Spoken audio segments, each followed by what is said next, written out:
Out of focus, the limelight has shifted away from the Selecao. One cannot say that they were outplayed, one cannot conclude that they did not play their hearts out. But in this cruel business, the margins are small and one slip-up means an agonizing wait for another 4 years. Brazil, the most decorated national football team in the world, the icons in canary yellow, the pre-tournament favorites no matter what the composition of the squad, who the coaches and what kind of form they carry into it, were knocked out in a pulsating quarter-final by the new kids on the block, Belgium. However, it wasn't just a nation but a continent that had been knocked out from the quadrennial showpiece. The inexorable burden of expectations is something the Selecao have learned to live with, but one often forgets that it can never be a source of inspiration, it can only be a hindrance to their expression when they step closer to a coveted hexa. To be fair, Tite's words were unlucky and their eloquent coach did point that out in the post-match presser.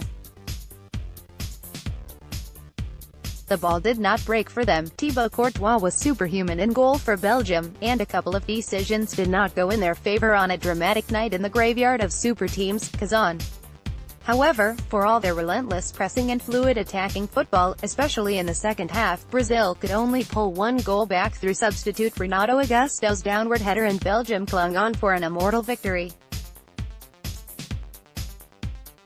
It was a glorious exhibition of the sport by two of the leading lights of this World Cup, and Kevin De Bruyne's sublime finish in the first half was an event in itself, deserving of victory in any contests, whatever the context may be. Now we are left with 4 European teams, and the Cup is heading back to the continent once again in a pattern that seems as inevitable as the World Cup expanding to 48 teams and FIFA's untiring quest for commercialization.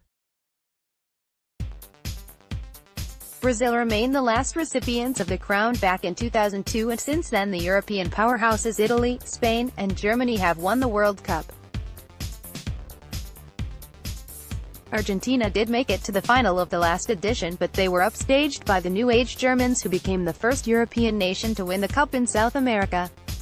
Uruguay struggled without Edinson Cavani in the quarter-final before Brazil's exit. Uruguay, missing frontman Edinson Cavani, had been out-muscled by tournament favourites France in a joyless and dour encounter. Colombia, Sans James Rodriguez, had chosen to take the rough path and knocked out by England in a bizarre meeting full of brawls and little in the way of chances. Lionel Messi's faltering Argentina had fallen by the wayside in a classic where France showed glimpses of the beauty they can offer but have masked for positive results. All in all, it has been a failed enterprise for the Latin Americans. The World Cup has traditionally been perceived as a battle between the untrammeled skills of the South Americans against the organized power of the Europeans. Often, before the age of the internet, the South Americans brought along magicians such as Pelé, relatively unknown entities who chose to go on playing club football in Brazil despite the fame they garnered from their World Cup exploits. What has changed? Things have changed dramatically since those days. Every superstar worth his salt plies his trade in the top European leagues. Not just Neymar or Messi, even players such as Diego Godin and Juan Cuadrado are household names in Europe and familiar to their European rivals. The Cup has ceased to be a battle between two contrasting styles even as club football in Latin America has devolved, besieged as it is by financial woes and violence. Some even argue that the pinnacle of the global game is not the World Cup anymore but the UEFA Champions League. They have a case.